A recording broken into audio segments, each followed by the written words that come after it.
தூத்துக்குடியில மொத்தம் 14,000 கோடி முதலீடு செய்ய இருக்கு. அது மட்டுமல்ல, திருநெல்வேலியில் இருக்கிற கங்கை கொண்டான் சிப்காட் வளாகத்தில் டாடா பவர் நிறுவனம் 2,800 கோடி ரூபாய் முதலீட்டில் தொழிற்சாலை அமைச்சிருக்கு. இதனால அந்த பகுதியை சார்ந்த 1,800 பெண்களுக்கு வேலை வாய்ப்பு கிடைச்சிருக்கு. அது மட்டுமல்ல, சமீபத்தில் நடந்த உலக முதலீட்டாளர் மாநாட்டில் கையொப்பமிட்ட சிங்கப்பூர் நாட்டோட செம்கார்ப் என்ற நிறுவனம் 36,000 கோடி ரூபாய் முதலீட்டிலோடு மலேசியாவோட பெரிய தொழில் நிறுவனமான பெட்ரோனாஸ் நிறுவனம் 30,000 கோடி ரூபாய் முதலீட்டிலையும் தூத்துக்குடியில தொழிற்சாலைகள் அமைக்க இருக்காங்க. இந்த தொழிற்சாலைகளுக்கான பணிகள் விரைவில் துவங்க இருக்கு. இந்த தொழிற்சாலைகள் அமையும் போது இந்த பகுதியை சார்ந்த ஆயிரக்கணக்கான படித்த இளைஞர்களுக்கு வேலை வாய்ப்பு கிடைக்குங்கிறத மகிழ்ச்சியோடு நான் தெரிவித்துக் கொள்ள விரும்புகிறேன்.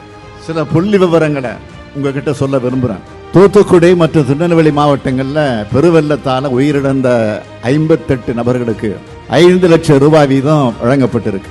வெள்ளத்தால உயிரிழந்த ஆடு மாடு கோழிகளுடைய உரிமையாளர்களுக்கு 34 கோடி 74 லட்சம் ரூபாய் நிவாரணமாக வழங்கப்பட்டிருக்கு. தூத்துக்குடி மற்றும் திருநெல்வேலி மாவட்டங்களில் அதிகமாக பாதிப்படைஞ்சவங்களுக்கு 6,000 ரூபாய் வீதம் 382 கோடி 25 லட்சம் ரூபாய் வழங்கப்பட்டிருக்கு.